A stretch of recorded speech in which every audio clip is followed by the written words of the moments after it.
Hello everyone. Welcome to Prelims Primer Weekly News Analysis by Aptiplus Academy for Civil Services. आज की पहले important topic है United Nations environment Programme. Recently UNEP ने 5th United Nations Environment Assembly को host किया Kenya के Nairobi में। United Nations Environment Assembly जो है वो वर्ल्ड की highest level decision making body है ऑन एनवायरनमेंट। इस असेंबली को 2012 की अर्थ समिट के दौरान बनाया गया था। बैकग्राउंड समझते हैं। पहली बार इन द ईयर 1972 स्वीडन के स्टॉकहोम में एक कॉन्फ्रेंस हुई ऑन एनवायरनमेंट। इस कॉन्फ्रेंस का नाम था United Nations conference on the human environment. This conference marked the emergence of international environmental law. This conference came to be known as Stockholm declaration. इसी समय और इसी साल that is in the year 1972 United Nations environment Programme का भी गठन हुआ। ये यूनाइटेड नेशंस की ही एक एजेंसी है। इसके बारे में डिटेल में हम थोड़ी देर में पढ़ते हैं। इसके बाद कई सारे बॉडीज़ बने ऑन एनवायरनमेंट। फॉर एग्जांपल 1988 में intergovernmental panel on climate change और आईपीसीसी। कई सारे कन्वेंशंस हुए under various bodies. For example Bonn convention और convention on migratory species under United Nations environment programme और यूएनईपी, ये 1979 में हुआ।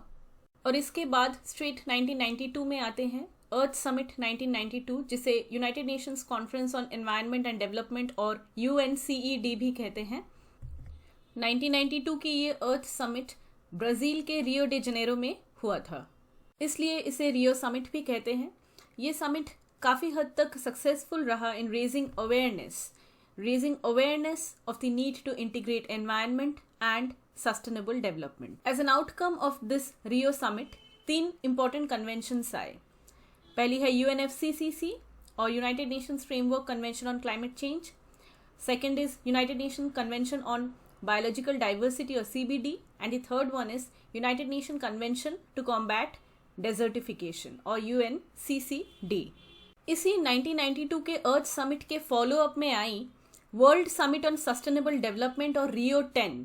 ये 2002 में हुआ था साउथ अफ्रीका के जोहानिसबर्ग में।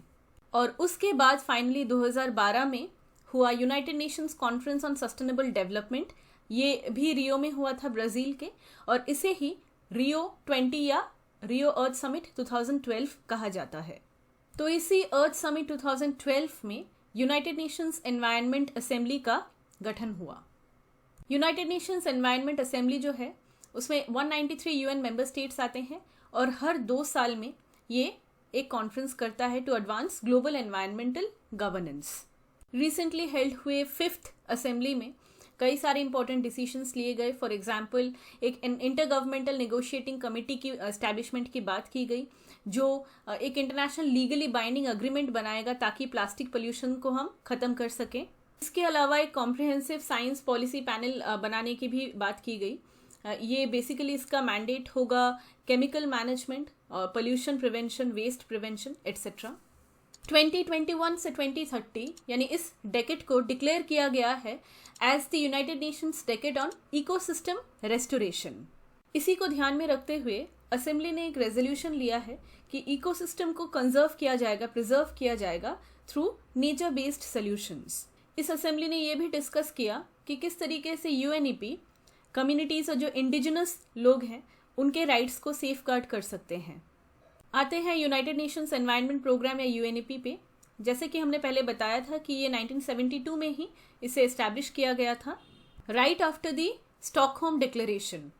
इस बॉडी का मैंडेट है एक लीडरशिप प्रोवाइड करना और काफ़ी सारे सॉल्यूशंस देना on a wide range of issues. For example climate change, marine and terrestrial ecosystem, green economic development etcetera. UNEP काफ़ी सारे इंटरनेशनल एनवायरनमेंट अग्रीमेंट्स को डेवलप करती हैं, उन्हें पब्लिश करती हैं, एनवायरनमेंटल साइंस को प्रमोट करती हैं, और सारी नेशनल जो गवर्नमेंट्स हैं वर्ल्ड की उन्हें हेल्प करती हैं कि वो अपने एनवायरनमेंटल टारगेट्स को अचीव कर पाए। यूएनईपी जो है वो यूनाइटेड नेशंस डेवलपमेंट ग्रुप या यूएनडीजी का एक मेंबर है। तो इसीलिए यूएनईपी का ये भी एम हो जाता है कि जो हमारे 17 सस्टेनेबल डेवलपमेंट गोल्स हैं वो मीट हो जाए। यूएनईपी कई सारे एनवायरनमेंटल अग्रीमेंट्स और रिसर्च बॉडीज़ की सेक्रेटेरिएट के तौर पे काम करती है, इसे इन्हें होस्ट करती हैं. For example CBD, the convention on biological diversity, जिसके बारे में थोड़ी देर पहले हमने डिस्कस किया था. फिर आता है Minamata convention on mercury, the convention on migratory species जो बॉन कन्वेंशन है, और CITES convention on international trade in endangered species of wild fauna and flora. इन सब अग्रीमेंट्स और बॉडीज की सेक्रेटेरिएट के तौर पे काम करती है UNEP. एक और इम्पॉर्टेंट पॉइंट है यहाँ पे, UNEP जो है वो ग्लोबल एनवायरनमेंट फैसिलिटी GEF और मॉन्ट्रियल प्रोटोकॉल, इन दोनों की इम्प्लीमेंटिंग एजेंसी है. क्या है ग्लोबल एनवायरनमेंटल फैसिलिटी? GEF जो है वो 1992 के अर्थ समिट के दौरान ही इस्टेब्लिश हुई थी. ये एक इंडिपेंडेंट ऑपरेटिंग फाइनेंशियल ऑर्गेनाइजेशन है जो ग्रांट्स देती है for various projects, for example biodiversity, climate change, land degradation, ozone layer, इन सब चीज़ों के लिए ये फंडिंग करती है. GEF जो है वो 5 इम्पोर्टेंट कन्वेंशंस को फाइनेंस करती है. एक है कन्वेंशन ऑन बायोलॉजिकल डाइवर्सिटी और CBD, दूसरा है UNFCCC that is United Nations framework convention on climate change, तीसरा है UNCCD which is United Nations convention to combat desertification, next है Stockholm convention on persistent organic pollutants और Minamata convention on mercury. ये 5 conventions को GEF ही finance करती है और GEF को इम्प्लीमेंट करता है यूनाइटेड नेशंस एनवायरनमेंट प्रोग्राम और UNEP. दूसरा है Montreal protocol. So Montreal protocol is basically an international treaty which was designed to protect the ozone layer and this can be done by basically phasing out the production of ozone depleting substances. तो Montreal protocol जो है this came into force in the year 1989. इस Montreal protocol को finance करता है एक multilateral fund और इस मल्टीलैटरल फंड को 4 इंपॉर्टेंट एजेंसीज इंप्लीमेंट करती हैं. इन्हीं एजेंसीज में एक है UNEP या यूनाइटेड नेशंस एनवायरनमेंट प्रोग्राम. इसके अलावा और जो 3 एजेंसीज हैं वो है UNDP that is United Nations Development Programme, UNIDO which is United Nations Industrial Development Organization and World Bank. तो UNEP, UNDP, UNID और वर्ल्ड बैंक जो है ये 4 एजेंसीज मॉन्ट्रियल प्रोटोकॉल के मल्टीलैटरल फंड को इम्प्लीमेंट करती हैं. हमने बैकग्राउंड से समझने की कोशिश की ताकि कॉन्सेप्ट्स जो हैं वो थोड़े क्लियर रहें. वैसे एनवायरमेंटल बॉडीज, कन्वेंशंस, अग्रीमेंट्स ये अपने आप में एक बहुत बड़ा टॉपिक है जिसके लिए एक अलग सेशन डेडिकेट करना होगा. हमारा नेक्स्ट टॉपिक है सॉवरेन रेटिंग्स. रिसेंटली मूडीज और फिच ने रशिया के सॉवरेन रेटिंग को डाउनग्रेड किया है to a junk grade. This is of course because of the ongoing war situation going on between Russia and Ukraine और इसके चलते वेस्टर्न कंट्रीज ने सैंक्शंस लगाए हैं ऑन रशिया. दैट्स वाई इसके जो रेटिंग्स हैं इन्हें डाउनग्रेड किए गए हैं. क्या है सॉवरेन क्रेडिट रेटिंग, समझते हैं. इन्वेस्टर्स पूरी दुनिया में डिफरेंट कंट्रीज में निवेश करते हैं, राइट?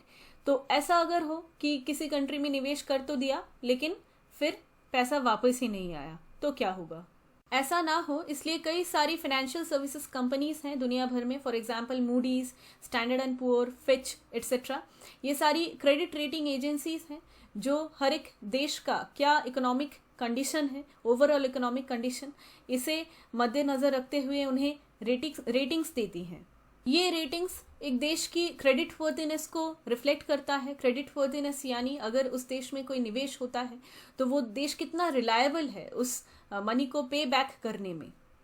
सॉवरेन क्रेडिट रेटिंग्स जो हैं वो कई सारी चीज़ों को देख के दिया जाता है. For example volume of foreign currency उसमें कितना है, पब्लिक इन्वेस्टमेंट, प्राइवेट इन्वेस्टमेंट कितना होता है उस देश में, उस देश की जो कैपिटल मार्केट है उसमें कितनी ट्रांसपेरेंसी है, उस देश का कितना फॉरेन करेंसी रिजर्व है, यहाँ तक कि उस देश की पॉलिटिकल कंडीशंस क्या है, क्या पॉलिटिकल स्टेबिलिटी है.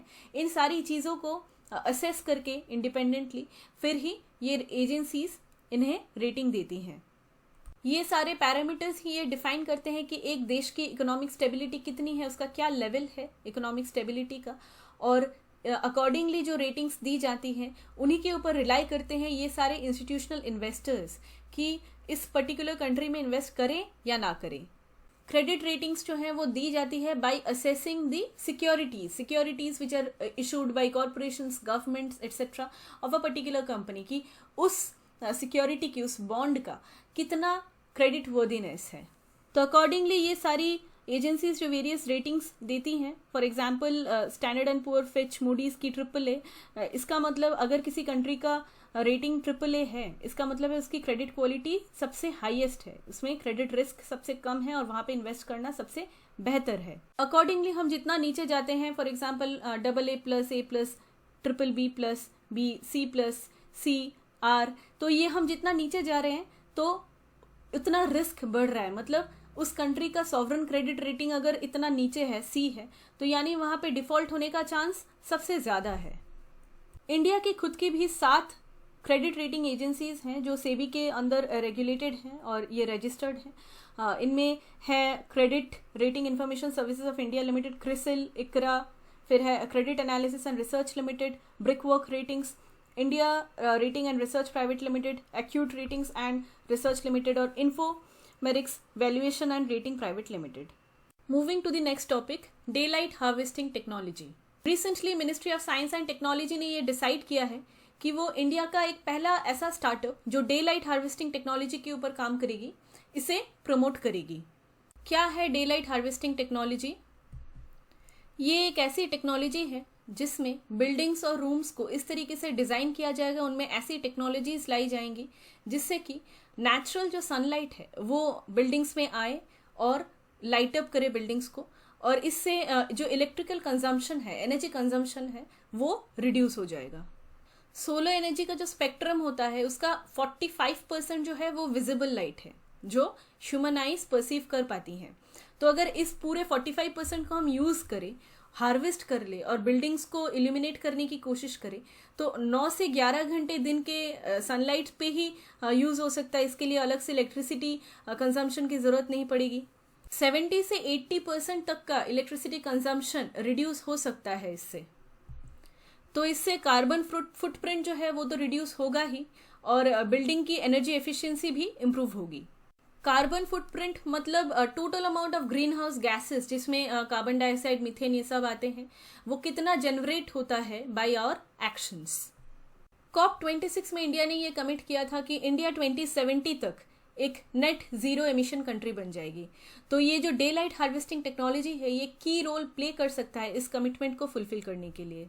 अगली टॉपिक है national commission for protection of child rights. Recently women and child development ministry ने NCPCR, that is national commission for protection of child rights का 17th फाउंडेशन डे को celebrate किया। क्या है national commission for protection of child rights? NCPCR जो है ये एक स्टैट्यूटरी बॉडी है जिसे commission for protection of child rights act 2005 के अंडर एस्टैब्लिश किया गया था। स्टैट्यूटरी बॉडी यानी एक नॉन कॉन्स्टिट्यूशनल बॉडी, एक ऐसी बॉडी जिसका मेंशन कॉन्स्टिट्यूशन में नहीं था, लेकिन लेटर ऑन पार्लियामेंट ने थ्रू अ लॉ इसे एस्टैब्लिश किया है। तो NCPCR जो है एक स्टैट्यूटरी बॉडी है। NCPCR को ministry of women and child development control करती है। तो commission for protection of child rights act, CPCR act 2005, जिसके अंतर्गत NCPCR को एस्टैब्लिश किया, ये एक्ट जो है ये चाइल्ड को डिफाइन करती है as a person who is in age group of 0 to 18। ये कमीशन ये इंश्योर करती है कि देश में जो भी लॉज, पॉलिसीज, प्रोग्राम्स बन रहे हैं, इम्प्लीमेंट हो रहे हैं, वो चाइल्ड राइट्स के साथ सिंक में रहे। और not only that, United nation convention on rights of child, इसमें जो प्रोविजंस हैं उनके साथ भी सिंक में रहे, उन्हें इन्फ्रिंज ना करे। कंपोजिशन की बात करें तो इस कमीशन में एक चेयरपर्सन रहते हैं और 6 मेंबर्स रहते हैं। मैंडेटरी है कि इन 6 में से 2 मेंबर जो हैं वो विमेन रहे। सभी मेंबर्स को सेंट्रल गवर्नमेंट अपॉइंट करती है फॉर 3 years। चेयरमैन जो है वो 65 years तक सर्व कर सकते हैं कमीशन में, और जो दूसरे मेंबर्स, जो बाकी के 6 मेंबर्स हैं, वो 60 years तक सर्व कर सकते हैं। चेयरपर्सन और बाकी जो मेंबर्स की सैलरी, अलाउंसेस, जो terms of conditions of service हैं, ये सारे ही सेंट्रल गवर्नमेंट प्रेस्क्राइब करती है। NCPCR के फंक्शंस देख लेते हैं। ये कमीशन ये एग्जामिन करती है कि कहीं पे कोई चाइल्ड राइट्स वायलेशन तो नहीं हुए हैं, और अगर हुए हैं तो ये कुछ रिकमेंडेशंस देती हैं कि किस तरीके से इसके अगेंस्ट प्रोसीडिंग्स चलाई जाएं। ये कमीशन ये देखती है कि किस तरीके से चिल्ड्रन को स्पेशल केयर दिया जाए, प्रोटेक्शन दिया जाए उन चिल्ड्रन को जो मार्जिनलाइज्ड हैं, जो डिसएडवांटेज्ड हैं, और वो चिल्ड्रन जो जिनकी फैमिली नहीं है या फिर जो प्रिजनर्स हैं, उनके लिए अप्रोप्रिएट रेमेडियल मेजर्स जो हैं वो रेकमेंड करती है ये कमीशन। इंटरनेशनल ट्रीटीज और इंस्ट्रूमेंट्स को स्टडी करना, for example United Nations convention on the rights of child, और उसके बाद हमारे देश में बन रही जो पॉलिसीज हैं, प्रोग्राम्स हैं, उन्हें भी रिव्यू करना कि उनमें जो प्रोविजंस हैं वो चाइल्ड राइट्स के साथ सिंक में है या नहीं। चाइल्ड राइट्स के फील्ड में और भी रिसर्च को प्रमोट करना, चाइल्ड राइट्स लिटरेसी को स्प्रेड करना और अवेयरनेस फैलाना कि चाइल्ड राइट्स क्यों इम्पोर्टेंट है through using publications, media, seminars etcetera. NCPCR कोई भी जुवेनाइल कस्टोडियल होम वो स्टेट गवर्नमेंट के अंदर हो या सेंट्रल गवर्नमेंट के कंट्रोल में हो, कहीं पे भी जाके उसे इंस्पेक्ट कर सकती है। एनसीपीसीआर के पास कंप्लेंट्स लॉन्च किया जा सकता है, पर इसके अलावा वो सो मोटो खुद से भी कई मैटर्स को देख सकती है। फॉर एग्जांपल कहीं पे वायलेशन हुआ है या नहीं चाइल्ड राइट्स का, अगर कोई लॉज है जो चाइल्ड राइट्स को प्रोटेक्ट करने के लिए बनाए गए हैं उसका इम्प्लीमेंटेशन प्रॉपर्ली हो रहा है कि नहीं हो रहा है, चिल्ड्रन वेलफेयर के लिए बनाए गए पॉलिसीज और गाइडलाइंस के साथ कंप्लायंस है कि नहीं है। लेकिन अगर कोई matter state commission for protection of child rights के अंदर पेंडिंग है तो उसको ये कमीशन इंक्वायर नहीं करेगी। सेंट्रल गवर्नमेंट को एनसीपीसीआर हर साल एक एनुअल रिपोर्ट जो है वो प्रेजेंट करती है।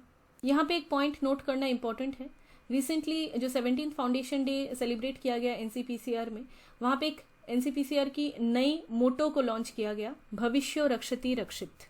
एक इनिशिएटिव है सहारा इनिशिएटिव, ये एनसीपीसीआर और बॉर्डर सिक्योरिटी फोर्स बीएसएफ की कोलैबोरेशन है। इसमें उन बच्चों को सोशल साइको काउंसलिंग दिया जाता है जिनके पेरेंट्स जो हैं वो शहीद हुए हैं for the country. Moving to the next topic, United Nations High Commissioner for refugees.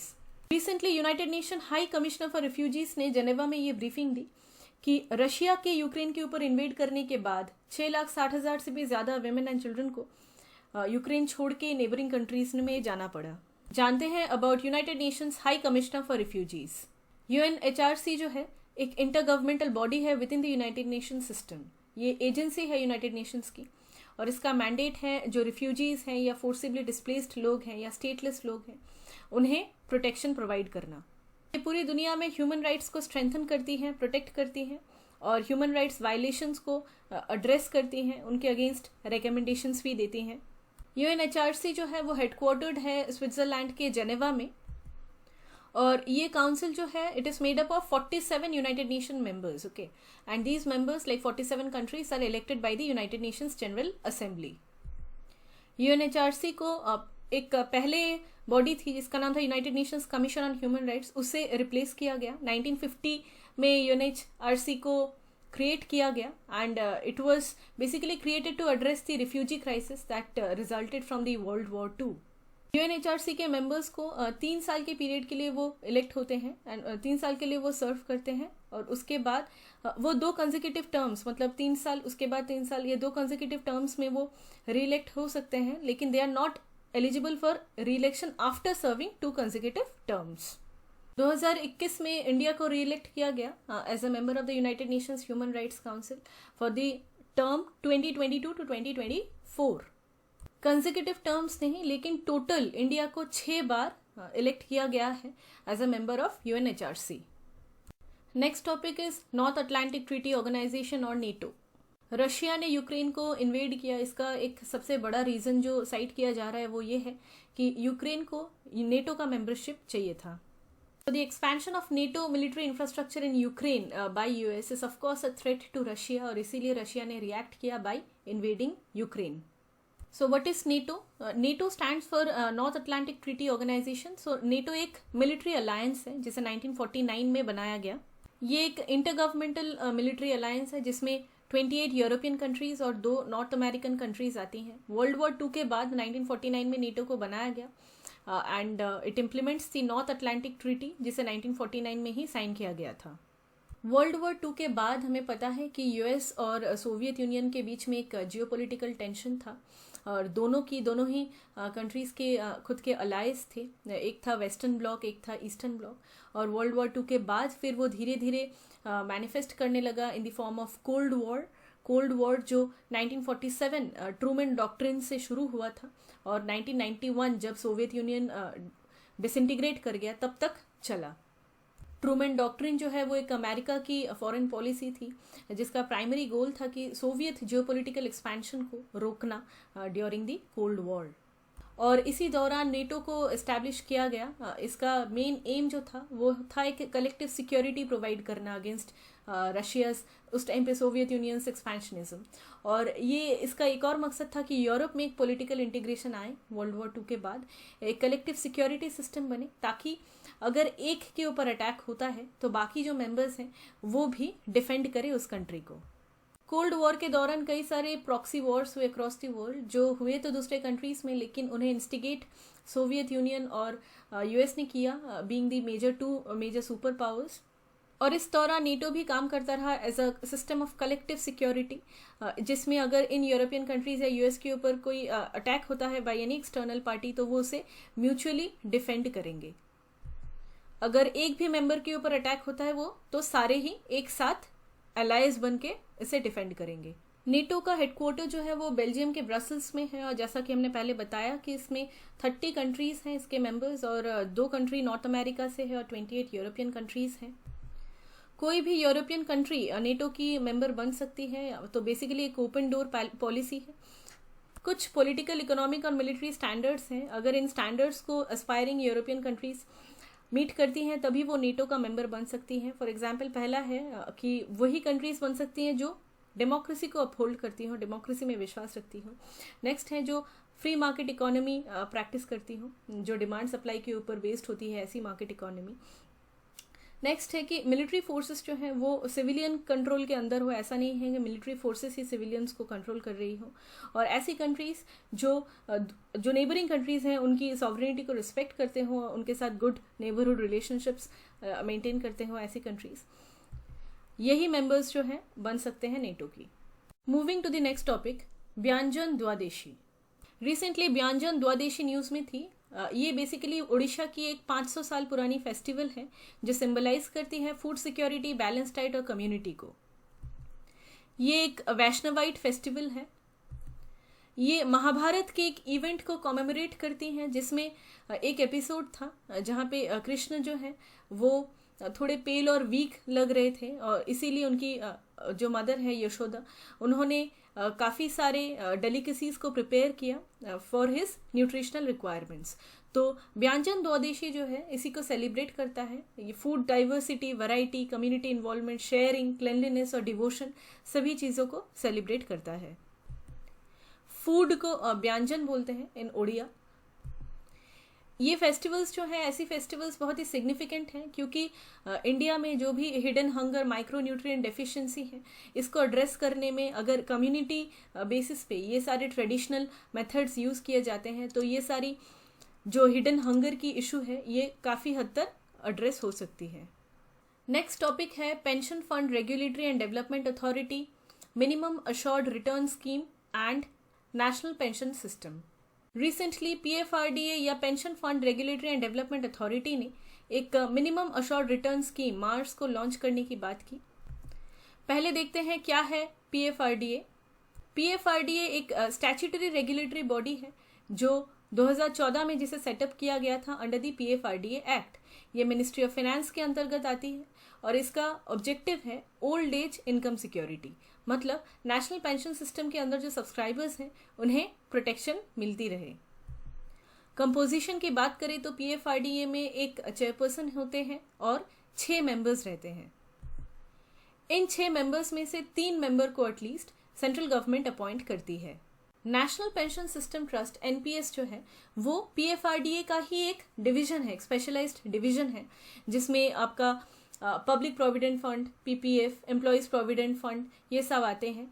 और NPS को EEE मतलब एग्जम्प्ट इंस्ट्रूमेंट भी कहा जाता है, क्योंकि इसमें जो भी मैच्योरिटी के बाद पेंशन विड्रॉ होने के बाद जो मिलता है जो अमाउंट, वो कॉर्पस बिल्कुल टैक्स फ्री होता है। 2021 में PFRDA में कुछ चेंजेस लाए गए, जिसके अंतर्गत जो pension NPS national pension system है, इसमें वो सभी लोग एनरोल हो सकते हैं जिनका एज बिटवीन 65 to 70 ईयर्स है। वो कोई भी इंडियन सिटीजन हो सकते हैं, रेसिडेंट या नॉन रेसिडेंट या ओवरसीज सिटीजन ऑफ इंडिया भी हो सकते हैं। 2018 में जाके NPS को एक टैक्स फ्री इंस्ट्रूमेंट बनाया गया। NPS जो है वो सारे सिटीजन्स को वो अवेल कर सकते हैं national pension system, including those workers who are working in unorganize sector. Unorganize sector मतलब ऐसी सेक्टर्स जहाँ पे 10 से कम वर्कर्स हैं इन टोटल।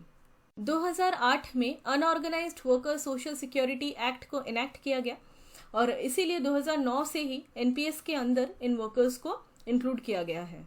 2015 में रिजर्व बैंक ने नॉन रेसिडेंट इंडियंस एनआरआई को अलाउ किया कि वो भी नेशनल पेंशन सिस्टम को सब्सक्राइब कर सकते हैं। बात करते हैं मिनिमम अश्योर्ड रिटर्न स्कीम या मार्स की। ये अभी तक लॉन्च नहीं हुई है। पीएफआरडीए सोच रही है कि ऐसी एक स्कीम लाएगी। ये एक पहली स्कीम होगी फ्रॉम दी पीएफआरडीए जो गारंटीड रिटर्न इंश्योर करेगी to the investors. Guaranteed return यानी मार्केट कंडीशंस जो भी हो, अगर लॉस भी होता है तो भी जो पहले से डिसाइडेड गारंटी मतलब दी गई थी उतना परसेंटेज ऑफ इंटरेस्ट जो है वो जो स्पॉन्सर हैं उन्हें क्रेडिट करना पड़ेगा टू द सब्सक्राइबर। तो ये काफ़ी अच्छी स्कीम बन सकती है, specially for those people who are salaried who have fixed income. तो उन्हें एक फिक्स्ड मिनिमम अश्योर्ड इनकम इससे मिल सकती है। नेक्स्ट टॉपिक है competition commission of India. Competition commission of India या CCI 7th national conference on economics of competition law को होल्ड करेगी। ये कॉन्फ्रेंस 2016 से ही सीसीआई ऑर्गेनाइज करती आ रही है। कंपटीशन कमीशन ऑफ इंडिया या सीसीआई एक स्टैट्यूटरी बॉडी है जिसे 2002 के कंपटीशन एक्ट के अंतर्गत एस्टैब्लिश किया गया। सीसीआई इंश्योर करती है कि जो भी इकोनॉमिक एक्टिविटीज कंट्री में हो रही हैं उनमें एक फेयर और हेल्दी कंपटीशन बना रहे। So it acts as an anti trust watchdog to insure कि कोई भी एक कंपनी की मोनोपोली ना रहे, डोमिनेंट पोजीशन ना रहे, ताकि सारी जो कंपनीज हैं एक मार्केट में वो एक कॉम्पिटिटिव एनवायरनमेंट में परफॉर्म कर पाए। मोनोपोली जो है वो किसी भी इकोनॉमी के लिए इन द लॉन्ग टर्म अच्छी नहीं होती है, क्योंकि प्रोड्यूसर्स के पास जो है वो लिमिटेड ऑप्शंस रहते हैं इन द मार्केट प्लेस, और इससे जो मोटिवेशन है कंपनी की वो भी कम होती रहती है कि वो बेटर प्रोडक्ट्स बनाए। इसीलिए कंपटीशन का रहना इकोनॉमी में बहुत इंपॉर्टेंट है। सीसीआई जो है वो एक क्वासाई जुडिशियल बॉडी है। क्वासाई जुडिशियल बॉडी मतलब एक ऐसी बॉडी जो कोर्ट या लेजिस्लेचर तो नहीं है, लेकिन फिर भी ये कुछ ऐसी रूल्स बना सकती हैं जो प्राइवेट पार्टीज के राइट्स को अफेक्ट करते हों, या फिर वो इन रूल्स को एनफोर्स करवा सकती हैं। सीसीआई में एक चेयरपर्सन और 6 मेंबर्स रहते हैं। ये सारे ही मेंबर्स सेंट्रल गवर्नमेंट के द्वारा अपॉइंटेड होते हैं। वही लोग सीसीआई के मेंबर या चेयरपर्सन बन सकते हैं जो क्वालिफाइड होते हैं टू बी अ जज ऑफ हाई कोर्ट, या फिर उनके पास स्पेशल नॉलेज रहता है या प्रोफेशनल एक्सपीरियंस रहता है 15 ईयर से भी ज़्यादा का on economics, business, commerce, law, international trade, finance, accountancy, management, industry, public affairs, administration etcetera. Functions की बात करें तो सीसीआई उन सारे ही प्रैक्टिसेस को एलिमिनेट करती हैं जिससे कंपटीशन पे फर्क पड़ता है, उन पे इम्पैक्ट आता है। कई सारे एंटी कॉम्पिटिटिव बिहेवियर फर्म्स और कंपनीज शो करते हैं। उनमें बहुत सारी चीज़ें आती है। फॉर एग्जांपल गुड्स के प्रोडक्शन को रिस्ट्रिक्ट करना जानबूझ के, नई कंपनीज या फर्म्स को मार्केट में एंट्री ना देना, या फिर प्रेडिटरी प्राइसिंग। प्रेडिटरी प्राइसिंग मतलब इलीगली एक ऐसे लो प्राइस को सेट करना एक प्रोडक्ट के लिए कि दूसरी जो कंपनीज है वो कॉम्पीट कर ही ना पाए और ऑटोमेटिकली वो एलिमिनेट हो जाएंगी। इसे कहते हैं प्रेडिटरी प्राइसिंग। तो काफ़ी सारे फर्म्स ये करती हैं अपनी मोनोपोली को सस्टेन करने के लिए। तो सीसीआई जो है इन प्रैक्टिसेस को कर्ब करती है। इसके अलावा सीसीआई इंश्योर करती है कि कंपटीशन के बारे में जो पब्लिक अवेयरनेस हो वो क्रिएट हो। वेरियस सेक्टर्स में जो रेगुलेटरी लॉज हैं तो उनके साथ जो कंपटीशन की लॉज है वो सिंक में रहे, अलाइंड रहे। ये इंश्योर करना कि फॉरेन जो कंपनीज हैं इंडिया में वो इंडिया की जो कंपटीशन लॉज हैं उन्हें अबाइड करे। सीसीआई ये गारंटी देती है कि कोई भी कंपनी अपनी डोमिनेंट पोजीशन की वजह से मार्केट में सप्लाई को कंट्रोल ना करे, या फिर प्राइसेस को मैनिपुलेट ना करे, या ऐसे प्रैक्टिसेस को अडॉप्ट ना करे कि कोई और फर्म अगर उस पर्टिकुलर सेक्टर में आना चाह रहा है तो वो आ ही नहीं पा रहा है। सीसीआई जो भी अपनी वर्डिक्ट देती है उसके अगेंस्ट जो अपील्स हैं वो एनसीएलटी के पास जाती है, that is national company law appellate tribunal. इसे कंपनीज एक्ट 2013 के अंतर्गत बनाया गया था। कॉम्पिटिशन एक्ट 2002 को अमेंड किया गया था by competition amendment act 2007 and this follows the philosophy of modern competition laws. मतलब कोई भी एंटी कॉम्पिटिटिव जो अग्रीमेंट्स हैं उन्हें वो ये एक्ट प्रोहिबिट करता है। सीसीआई की अगर हम को इवैल्यूएट करें तो इसके पहले जो था monopolies and restrictive trade practices act 1969, उससे तो ये बहुत ही ज़्यादा बेहतर काम कर रहा है। भारत में एक दशक से जो कार्टेलाइजेशन चल रहा है सीमेंट कंपनीज की, इसे प्रिवेंट किया है। कार्टेलाइजेशन में क्या होता है कि एक इंडस्ट्री की डिफरेंट जो कंपनीज है, फॉर एग्जांपल सीमेंट की अगर हम बात करें तो वो एक साथ कल्यूड कर लेते हैं कि इतना प्राइस रखेंगे, इससे नीचे नहीं जाएंगे, इससे ऊपर नहीं जाएंगे। तो प्राइस और प्रोडक्ट को पूरी तरीके से अगर कंट्रोल करते हैं एक साथ डिसाइड करके, कल्यूड करके, तो इसे कहते हैं कार्टेलाइजेशन। तो इस कार्टेलाइजेशन की वजह से कंज्यूमर तो अफेक्टेड होता ही है और कोई नया कंपनी एंटर नहीं कर पाता उस सेक्टर में, तो मोनोपोली चलती रहती है इन सभी कंपनीज की। इससे प्रोडक्ट की जो प्राइस है वो भी प्री डिसाइडेड रहती है, वो फ्री मार्केट फ्लो के अंतर्गत नहीं चलती है, तो कंज्यूमर बहुत ज़्यादा अफेक्टेड होता है। सीसीआई ने board of control for cricket in India BCCI के ऊपर भी पेनल्टीज इंपोज की थी। इसके अलावा इसने गूगल के ऊपर भी एंटी ट्रस्ट प्रोब किया था। टेलीकॉम सेक्टर के कार्टेलाइजेशन को भी इसने काफ़ी हद तक रोका। बहुत अच्छा एग्जाम्पल है टेलीकॉम सेक्टर का। एक सोचिए आप 2008-10 की अगर हम बात करें तो उस टाइम पे बस कुछ ही टेलीकॉम कंपनीज थी और उससे पहले तो बीएसएनएल का ही पूरा ही दबदबा था। तो एज अ रिजल्ट जो प्राइसेस है वो काफ़ी हाई थे अगर हम आज के साथ कंपेयर करें तो। जिस तरीके से डिफरेंट कंपनीज आती गई तो कंपटीशन बढ़ता गया, और कंपटीशन बढ़ता गया तो प्राइसेस भी कम होती गई। कंज्यूमर वेलफेयर इंश्योर होता है when there is competition. Product की सर्विसेज भी बहुत अच्छी होती हैं, ऑप्शंस बढ़ते हैं। So that is why competition का रहना बहुत इंपॉर्टेंट है। Moving to the next topic, core industry index. जनवरी 2022 में combined index of 8 core industries जो है वो 144.4 पे आया and it is an increase by 3.7% in comparison to January 2021। Core industries यानी इकोनॉमी की इंडस्ट्रीज, ऐसी इंडस्ट्रीज जो पूरे देश की इकोनॉमी का बैकबोन बनता है। इंडिया की जो 8 कोर सेक्टर इंडस्ट्रीज हैं ये हैं electricity, steel, refinery products, crude oil, coal, cement, natural gas और फर्टिलाइजर्स। इन 8 कोर इंडस्ट्रीज का कैसा क्या परफॉर्मेंस रहा, इसे ऑफिस ऑफ इकोनॉमिक एडवाइजर जो department of promotion of industries and internal trade के अंदर आती हैं यही रिलीज करती है। और ये 8 जो कोर इंडस्ट्रीज हैं ये IIP that is index of industrial production की 40.27% को कंप्राइज करती है। क्या है आईआईपी? आईआईपी एक ऐसी इंडेक्स है जो एक इकोनॉमी की जो मैन्युफैक्चरिंग एक्टिविटी है उसे ट्रैक करती है। इंडस्ट्रियल प्रोडक्शन कितना हुआ इसे मेजर करती है, और ये मेजर जो करती है ये मंथली बेसिस पे करती है। एट प्रेजेंट आईआईपी का जो बेस ईयर है वो 2011-12 है। सेंट्रल स्टैटिस्टिकल ऑर्गेनाइजेशन जो ministry of statistics and programme implementation के अंदर आता है, यही आईआईपी को हर मंथ कंपाइल और पब्लिश करती है। आईआईपी के 3 ब्रॉड कैटेगरीज हैं, माइनिंग, मैन्युफैक्चरिंग और इलेक्ट्रिसिटी। वेटेज की अगर बात करें तो आईआईपी के डेटा में मैन्युफैक्चरिंग को वेटेज दिया गया है 77.6%, माइनिंग को दिया गया है 14.4% और इलेक्ट्रिसिटी को वेटेज दिया गया है 8%। ये जो 8 कोर इंडस्ट्रीज की बात हमने की थी थोड़ी देर पहले, 8 कोर इंडस्ट्रीज, इसकी तो अलग से एक इंडेक्स निकलती है, लेकिन ये इंडस्ट्रीज आईआईपी के इंडेक्स में भी तो रिफ्लेक्ट होती हैं। तो अगर हम उस परसेंटेज की बात करें कि कितनी इस इंडस्ट्रीज की वेटेज कितना है आईआईपी के इंडेक्स में, तो वो है टोटल 40%। मतलब 8 कोर इंडस्ट्रीज की 40% वेटेज होती है इन आईआईपी इंडेक्स। आईआईपी के डेटा का यूज गवर्नमेंट एजेंसीज करती हैं, मिनिस्ट्री ऑफ फाइनेंस करता है, रिजर्व बैंक ऑफ इंडिया करता है। इसके अलावा प्राइवेट फर्म्स एंड एनालिस्ट्स भी इसे एनालाइज करते हैं टू अंडरस्टैंड कि हमारी इकोनॉमी किस तरीके से चल रही है। अभी कंट्री का क्या जीडीपी है, इसे क्वार्टरली बेसिस में कैलकुलेट करने के लिए भी आईआईपी का यूज किया जाता है।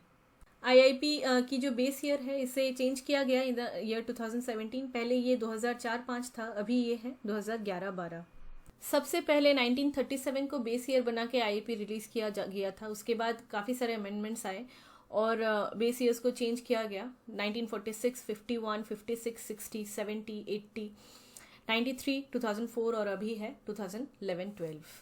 तो आईआईपी ये डेटा कहाँ से गैदर करती है? तो बेसिकली सेंट्रल स्टैटिस्टिकल ऑफिस जो है वो सेकेंडरी डेटा को यूज़ करता है आईआईपी के डेटा को बनाने के लिए, और ये डेटा वो वेरियस एजेंसी से लाती है, ministries, departments of the government. सबसे मेजर जो सोर्स है वो है department of industrial policy and promotion, DIPP। यहीं से मेजर चंक जो है डेटा का आता है। इस चार्ट में आप 8 जो कोर इंडस्ट्रीज हैं उनकी क्या वेटेज है इंडिविजुअली इन आईआईपी वो देख सकते हैं। सबसे ज़्यादा वेटेज दिया गया है रिफाइनरी प्रोडक्ट्स को 28.04%, उसके बाद आता है इलेक्ट्रिसिटी 19.85%, फिर है स्टील 17.92%, फिर है coal 10.33%। Coal is followed by crude oil 8.98%, फिर है नेचुरल गैस 6.88%, फिर है सीमेंट और फाइनली है फर्टिलाइजर्स 2.63%। तो इसे आप एक बार अरेंज करके देख लीजिएगा। IIP एक अच्छे मंथली इंडिकेटर है जो इंडस्ट्रीज़ की हाल को बताता है इकोनॉमी में, लेकिन एक और सर्वे है एनुअल सर्वे ऑफ इंडस्ट्रीज़, ये एक प्राइम सोर्स है जो लॉन्ग टर्म हेल्थ है इंडस्ट्रीज़ की क्या है इकोनॉमी में, इसे ये अच्छी तरीके से ट्रैक करता है। और इसमें जो सैम्पल्स होते हैं वो काफ़ी लार्जर होते हैं in comparison to the samples which are used in IIP to get the data. ठीक है, तो ये ज़्यादा रिलायबल है। Let's move to the next topic, swift. US और यूरोपियन यूनियन ने ये डिसाइड किया है कि रशियन बैंक्स को स्विफ्ट जो पेमेंट गेटवे का सिस्टम है इससे कट ऑफ कर देंगे। This is in the backdrop of Russia Ukraine war. क्या है swift? Swift basically stands for society for world wide interbank financial telecommunication.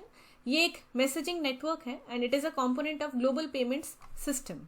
So Swift is basically a secure platform जिसमें दुनिया भर की जो भी फाइनेंशियल इंस्टीट्यूशंस हैं, बैंक्स हैं, वो एक दूसरे के साथ इंफॉर्मेशन एक्सचेंज करती हैं ऑन ग्लोबल मॉनेटरी ट्रांजैक्शंस। क्या मनी ट्रांसफर हुआ है इसका पूरा जो इन्फॉर्मेशन है ये एक्सचेंज करती है through this platform and it's a secure platform. इस प्लेटफॉर्म के थ्रू मनी ट्रांसफर नहीं होता है, this is a point that has to be noted. ये it basically acts as a middle man जिसमें सिर्फ ट्रांजैक्शंस जो हुए हैं उसकी जो इन्फॉर्मेशन है वो वेरीफाई होती है और फिर वो शेयर हो जाती है among the financial institutions। Swift platform को 1973 में एस्टैब्लिश किया गया और ये बेसिकली बेस्ड है बेल्जियम में। 11 देश की सेंट्रल बैंक्स इसे ओवरसी करती हैं। इसमें है Canada, France, Germany, Italy, Japan, Netherlands, Sweden, Switzerland, UK, US और बेल्जियम। स्विफ्ट जो है ये बहुत अच्छी प्लेटफॉर्म है जो फाइनेंशियल इंस्टीट्यूशंस के हेल्थ को मेंटेन करने में एक बहुत ही क्रूशियल रोल प्ले कर सकता है। फॉर एग्जाम्पल 2018 में पंजाब नेशनल बैंक में जो फ्रॉडुलेंस हुआ ड्यू टू नीरव मोदी, उसे रोका जा सकता था अगर बैंक लिंक्ड होता विद द स्विफ्ट प्लेटफॉर्म। उसके बाद RBI ने डेडलाइन दिया कि हर एक बैंक को स्विफ्ट के साथ, हर एक बैंक की जो कोर बैंकिंग सोल्यूशन है उसको स्विफ्ट के साथ लिंक्ड होनी चाहिए। एक बात नोट करना इंपॉर्टेंट है यहाँ पे कि स्विफ्ट जो है वो किसी भी इंडिविजुअल का या फाइनेंशियल इंस्टीट्यूशन के बिहाफ से कोई भी अकाउंट को मैनेज नहीं करती है और ये कोई भी फंड को होल्ड नहीं करती है which are from the third party. Also ये पेमेंट क्लियरेंस सेटलमेंट फंक्शंस में भी कोई रोल प्ले नहीं करती है। ये बस एक इंफॉर्मेशन एक्सचेंज का प्लेटफॉर्म है। यहाँ पे आप स्विफ्ट कोड को देख सकते हैं, इसमें 8 से 11 कैरेक्टर्स होते हैं। पहले जो 4 कैरेक्टर्स हैं वो लेटर्स होते हैं, वो बैंक कोड होता है। उसके बाद के जो 2 लेटर्स होते हैं वो कंट्री कोड होता है। उसके बाद CC यहाँ पे दर्शा रहा है, देखिए इसमें लेटर्स भी हो सकते हैं, नंबर्स भी हो सकते हैं। ये 2 जो लेटर्स या नंबर्स जो हैं ये लोकेशन कोड को दर्शाते हैं और लास्ट में जो 3 लेटर्स या नंबर्स जो होते हैं वो बैंक का जो ब्रांच कोड है उसे दर्शाता है। हमारा नेक्स्ट टॉपिक है डगोंग कंजर्वेशन रिजर्व। तमिलनाडु के पाक बे में इंडिया की सबसे पहली डगोंग कंजर्वेशन रिजर्व को बनाया जाएगा। इसे बेसिकली गल्फ ऑफ मन्नर में एस्टैब्लिश किया जाएगा जो इंडिया और श्रीलंका के बीच में आता है। तो डगोंग जो है उसे सी काऊ भी कहते हैं।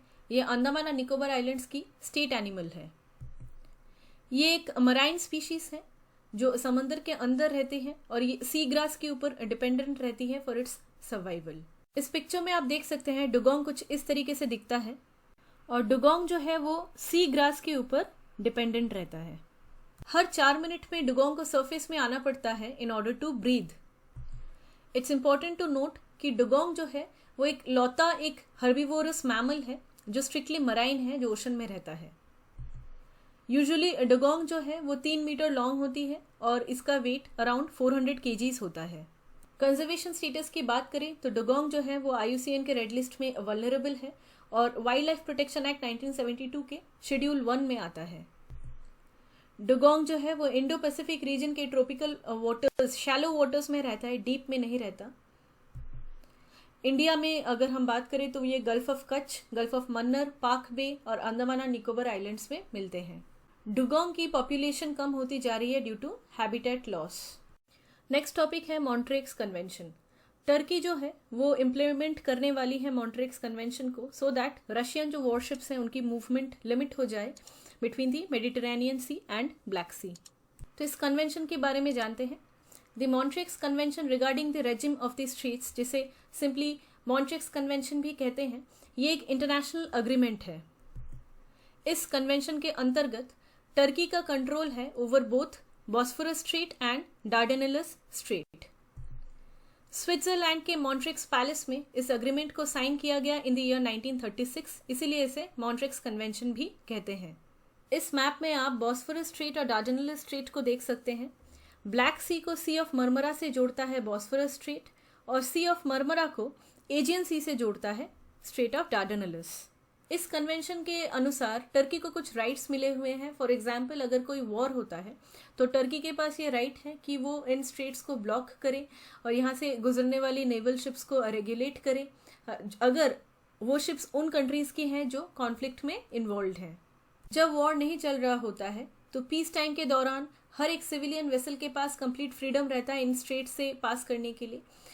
लेकिन अगर कोई नेवी की शिप है और वो ब्लैक सी स्टेट्स, उसके आसपास ब्लैक सी के आसपास जो स्टेट्स हैं उन स्टेट्स से बिलोंग नहीं करती है वो नेवी की शिप, तो टर्की उस नेवी के शिप को रिस्ट्रिक्ट कर सकता है। काफ़ी सारे लिमिटेशंस हैं in terms of military vessels that can pass through it, weaponry या फिर कितने टन के मिलिट्री वेसल्स यहाँ से पास कर सकते हैं। और इसके अलावा वॉरशिप्स अगर यहीं से पास करवानी है तो उससे भी टर्किश अथॉरिटी से पहले उन्हें एडवांस नोटिफिकेशन देना पड़ता है, और अगर वो अलाउ करे तभी ये पास कर सकती हैं। बॉस्फोरस और डार्डेनेलस स्ट्रेट को टर्किश स्ट्रेट या ब्लैक सी स्ट्रेट्स भी कहते हैं। ये सिर्फ ऐसी एक पैसेज है जो ब्लैक सी पोर्ट्स को मेडिटेरेनियन सी के साथ जोड़ती है। नेक्स्ट टॉपिक है international court of justice. Recently Ukraine ने अक्यूज किया है कि रशिया ने ऐसी फॉल्स क्लेम्स की हैं कि यूक्रेन के लुहांस्क और डोनेस्क जो ओब्लास्ट्स हैं इन रीजन्स में जेनोसाइड हुआ है। बात करते हैं इंटरनेशनल कोर्ट ऑफ जस्टिस या आईसीजे की। आईसीजे जो है ये यूनाइटेड नेशंस की एक जुडिशियल ऑर्गन है जिसे 1945 में एस्टैब्लिश किया गया था by the charter of United Nations. इसके पहले एक कोर्ट थी जिसे कहते थे permanent court of international justice, इसी का सक्सेसर है आईसीजे।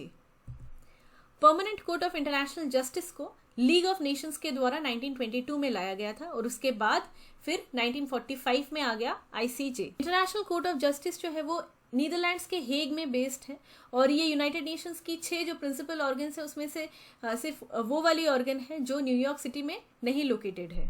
आईसीजे के अलावा और जो 5 प्रिंसिपल ऑर्गन्स हैं यूनाइटेड नेशंस की, वो है general assembly, security council, economic and social council, trusteeship council और यूएन सेक्रेटेरिएट। क्या फंक्शन है आईसीजे का? आईसीजे बेसिकली डिफरेंट कंट्रीज के बीच में जो लीगल डिस्प्यूट्स होते हैं उन्हें सेटल करता है।